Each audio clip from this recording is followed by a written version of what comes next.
Hello friends and fans of the Frosty Nut again, and welcome to another little update video on my Korry button replacement and label replacement for the Rowsfire A107.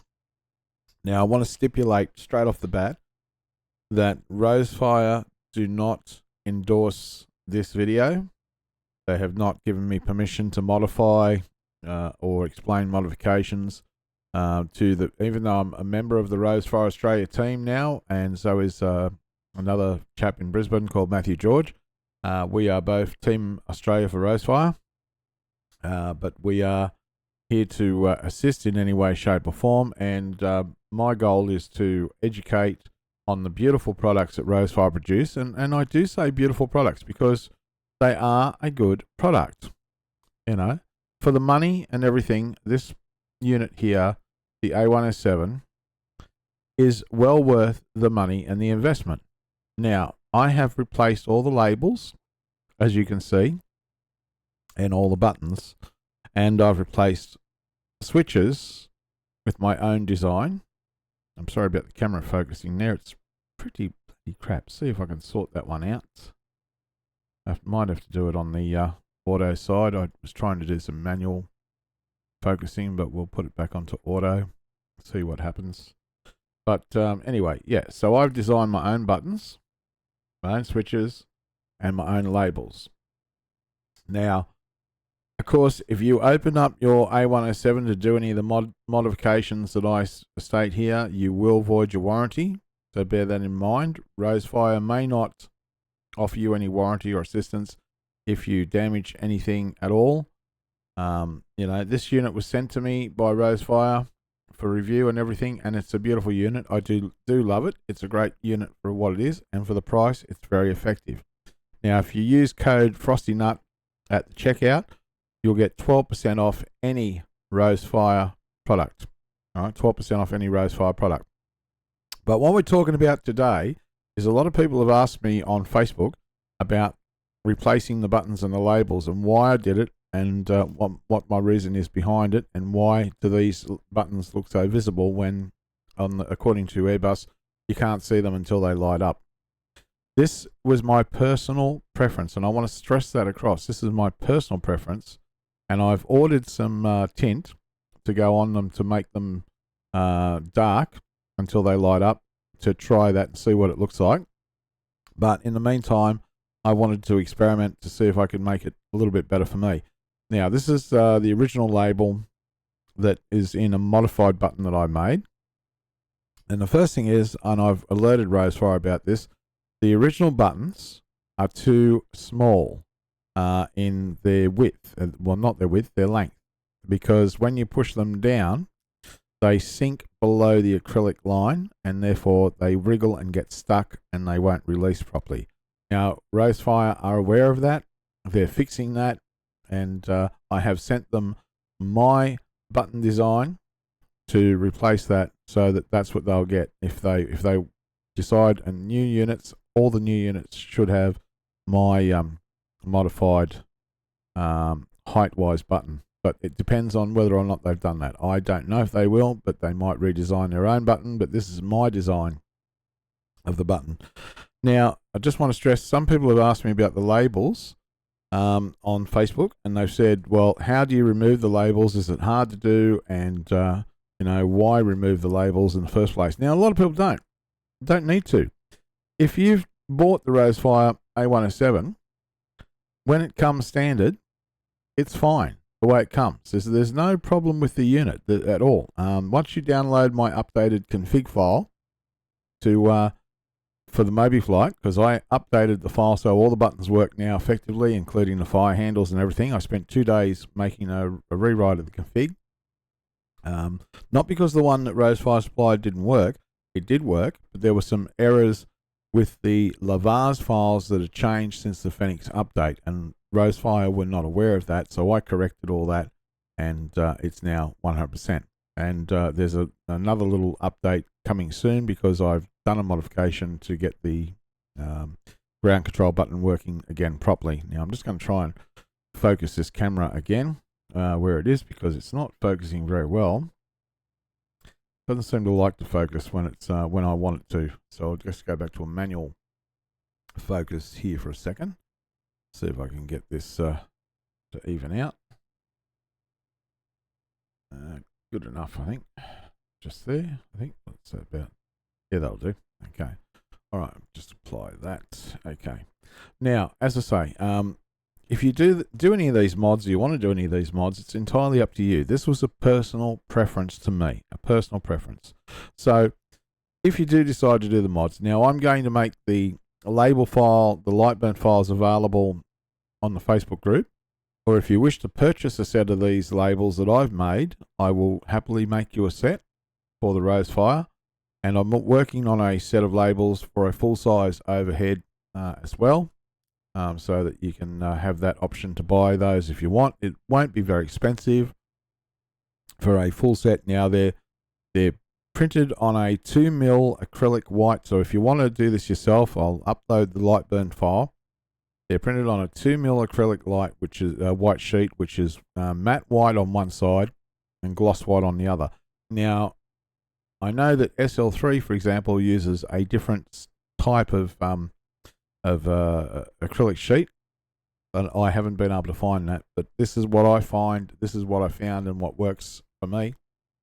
So on the matte side of the white, it's just white matte, and one side and gloss white on the other. So on the matte side is the side that I cut out with my laser, and then I paint that side with a matte black. And once it's dried, of course, then I do the engraving with the laser, which is a 10-watt Creality 2 and the Falcon. And then I give them a coat of clear lacquer, a couple of coats of clear lacquer to seal that paint and make it glossy. Now, there are two sets of switches that I originally designed. I originally designed ones just like the Rowsfire ones, but a little bit longer so that they would come up through the acrylic sheet at the top. They would come up through there a bit better, so when you push them down, they didn't go below the acrylic line and they didn't stick, and they would pop up and down. So that is just fine. Now, the only thing is that I wasn't happy with the lip, and the lip is where you run your finger across. There's just like a 1/2 mm lip. Now, I don't know what the real Airbus is. I just know what I found, what felt comfortable to me. So I changed the design again, and I made two variations to start with. And the first variation was a 3mm. 3mm, what I mean by that is from the label to the little to the top, there was 3mm. From the label height to the top, there was 3mm. Now the label itself is 2mm. So when you put the 2mm on there, you have a 1mm lip, and you can feel that with your finger. And to me, it just feels nice. You can just feel that lip, so it's there. So you know you're making good contact. And the second thing was that when you push down on the button, it still had to make sure that it didn't sink below the acrylic line, and it was not getting stuck or anything like that. There was no stickiness, so it's fine. So that was step one. But then what I found was with 3mm, because when these are painted, the paint tends to be sticky still, even with the top clear coat. The paint tends to stick, and the possibility there that it can rub off, and I've even managed to rub paint off with the heat of my fingers after a little while. So it damages the label, and then of course the label's got to be redone. How to overcome that? I think I've done something pretty good here. I've just come up with this idea today. So I've made 5mm lip on the switches. So I've made a whole new set of switches with a 5mm lip. And the reason that is because the label's 2mm. Then I put a clear 2mm acrylic over the top of that, and that leaves me the 1mm lip. Now the clear acrylic you can push on all day, and you're not going to interfere with the paint. Therefore, it makes it like a proper button, a proper switch. Now, as I say, I've ordered some tint, so I might put some tint on there and see if it what it looks like to me. But I'm of the opinion, for my preference, my personal preference, I like to see the names on the labels. I like to see them, so I know what is going on. I can tell quite clearly when it's lit up I don't need to have it dark so to tell it's lit up. That label's got to be replaced. I'm just replacing that one shortly. I've got another one over here, a new one to go on. But that label, see, that's what happens sometimes. Is where is it? There it is. Sometimes with the paint rubbing off.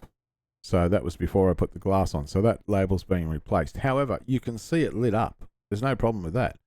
Turn it on, and you can clearly see it lit up. And you can clearly see what indicators are lit up across the board. And you can see the ones that are not lit up, but you can still tell what they say. And for me, I prefer that. I actually prefer it. I can still tell what's on and what's off, and I can tell what's in a fault state and what's not in a fault state. But I like to see the label itself.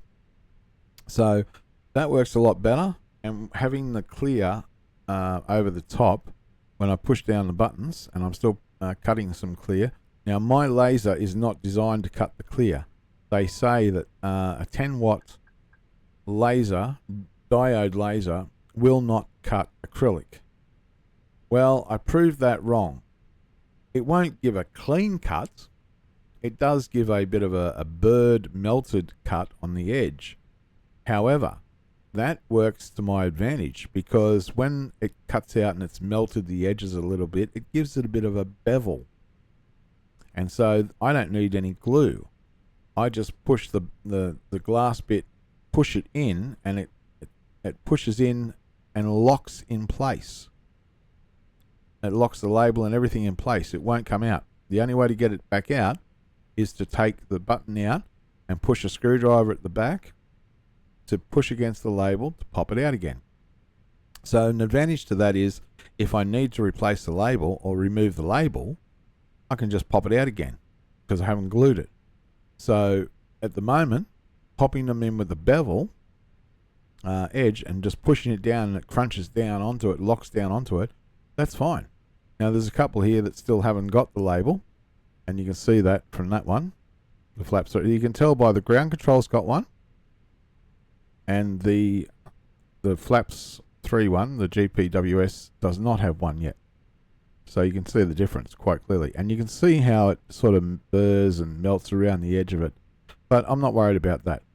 What I'm worried about is protecting the switch itself. So there you go, guys.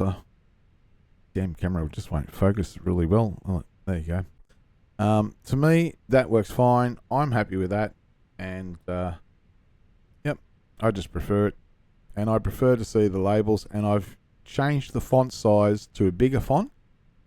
A lot of people say that they prefer the little font, that it was crisp and clear. Well, this is crisp and clear, and you can see on this one it's got a little bit of the melted burring. I just got to scrape that off, that's all. I'm not worried about that at the moment. Same with that one, just a tiny little bit. I just got to remove it, scrape it off, scrape it clean, and it'll be fine. But it looks like a panel that's in use anyway. So there you go. So as I say, now Rowsfire do not condone you opening up their products and messing around with things or anything like that, but I'm telling you, it's not hard to do. Just remove all of the screws. Make sure you remove all the screws and nuts around all the knobs and switches and that. Make sure everything's clear. And there's 2 screws in the top corners. One in the top here, one across here. Make sure you remove those screws properly, and then you can just should be able to pop up the lid. The knobs just pop off. Now these knobs I've designed myself. These are different knobs to the standard that comes. I've made new knobs.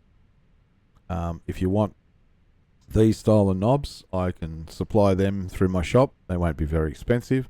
Same with the TCAS and the wiper ones, I'm giving them the same one.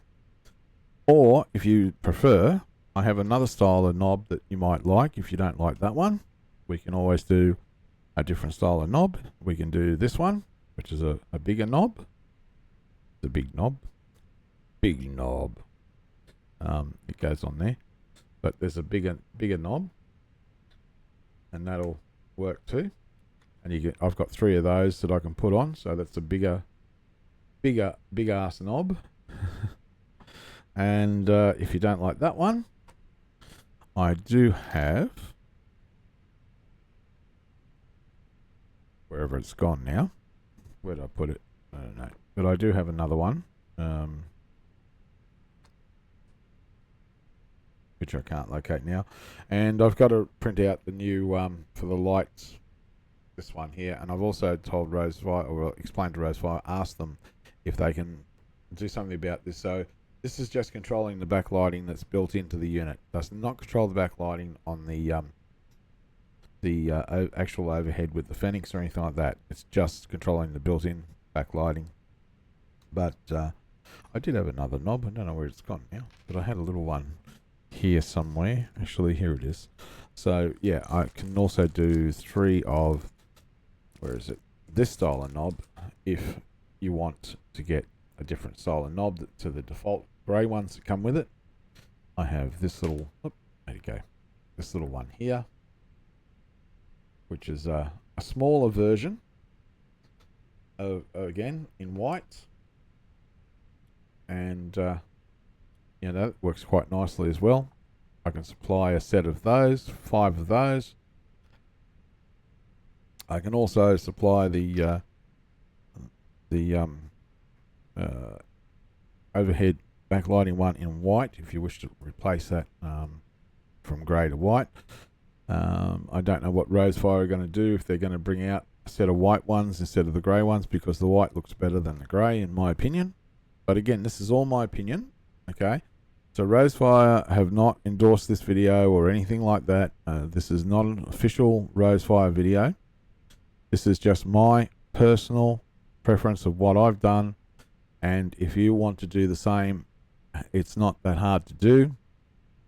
And if you need any assistance, all you have to do is ask, and I'll be happy to assist you in that manner. So I will make the files available, the switches available in a set of 25, because that's 25 switches, in either the 3mm or the 5mm on my Flight Sim Supplies Australia shop, flightsimsuppliesaustralia.com. The Lightburn file I'll make available in all the groups for free, and if you want a set of labels printed out, I can make those for a small fee as well. They'll be on the shop as soon as I can get a chance to do that. So you'll have the choice of doing the 3mm switches if you want to replace your switches if you've already owned the unit, and then you can just use the original Rowsfire label. Just pop it out the back with a screwdriver. Be very careful when you do that, very gentle, because it's easy to scratch it and then you remove the paint and you can't get a replacement on that. So if you want to do that, you can get the 3mm ones, or you can get the standard ones. I'll have a set of the standard ones with the standard height as well, these ones, and the 5mm ones for the 5mm drop down if you want to use the clear. Now I will not be supplying clear for this, but if you wish to purchase a set of ready-made switches with the 5mm, I might be able to do that. It's just that cutting the clear acrylic is not an easy job by any standard of the word, because of my laser. It does not cut it very well. Now there is also, I might be looking at getting a set of a sheet of frosted, which is just a slightly different to clear, and that my laser might cut that better, because what these actual labels are, they're made on frosted. The Rowsfire ones, they're made on frosted acrylic that they've cut and engraved on the back, which is a very good method of doing it, so you can't muck up the paint with your finger. But anyway, it is what it is, guys. So I ask you all to support Rowsfire. You know, companies like Rowsfire, Wing, and SL3 Simulations all provide us simmers with budget solutions to enjoy our hobby. Now, it's all well and good for the larger companies who charge a fortune, and they, rightfully so, they have very high-end products. I'm sure that, you know, we all know the higher-end market. And if you want, and if you can afford the higher end market, then fine, you could do that. But if you're a budget simmer like me, on a tight budget, and you want to be able to get some good equipment at reasonable prices, you've got companies like SL3 Simulations, which are making beautiful products. And basically, everything you need for your cockpit is from SL3, Wing, and now Rowsfire. Now, as a starting point, Rowsfire stuff, they're starting out. They're only a growing company, so we've got to support them, guys. Have to support them, or they will fade away.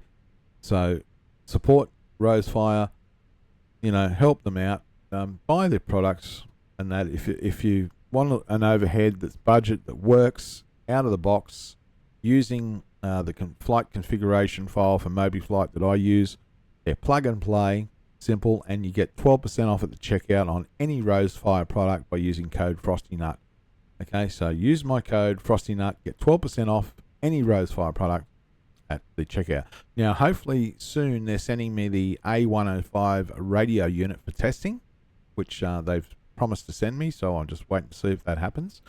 And hopefully that will come. And also, I am here, part of the Australian team for the Rowsfire, and here to assist in development, support, and training, and anything that else I can do for the company, because I will happily support them. And we've got Matthew George up in Brisbane, who is also offering help with electronics and all sorts of other stuff as well. And when I get time, I'll be sitting down with him to see if we can design some circuit boards and stuff like that. But I don't have a lot of time. Now, remember too, Rowsfire has not been in the market very long. When they first released their first version of the A107, it was 3D printed on the top, 3D printed box.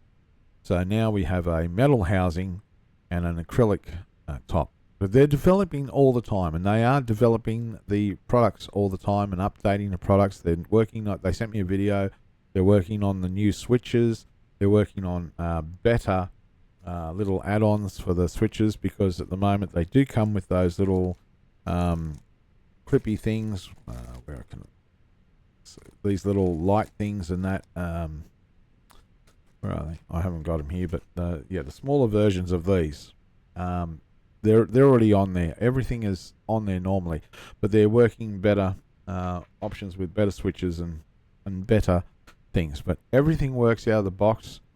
It's a great little overhead for the price. I've made sure the MobiFlight configuration is up to date. There'll be another little update because of updating the button for the ground control, because the ground control and external buttons, they've used latching buttons instead of momentaries, so I just had to find the lever to change that in the MobiFlight config to make them work properly, and they do all work properly, as you can see.